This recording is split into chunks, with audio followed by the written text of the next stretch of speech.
Kilala niyo ako. Wala akong kinakatakutan. Magpatay tayo, okay lang yun. Gusto ko yun.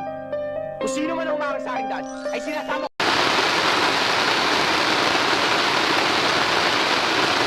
Kapag bumalik siya, huwag mo nang tatanggapin. Kapag nagpakita siya, huwag mo nang papansinin. Kapag sinabi niyang mahal ka pa niya, huwag kang maniniwala. Isipin mo yung mga araw na baksak yung sarili mo.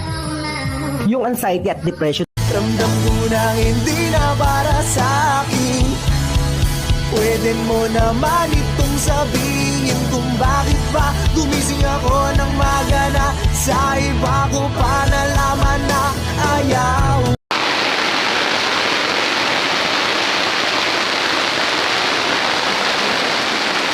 Guys, tanaw guys, man. Abri sa durian niya so. Lami ba, lami? Lami. Kaunta guys, kaunta. Kaunta durian, lami kaya.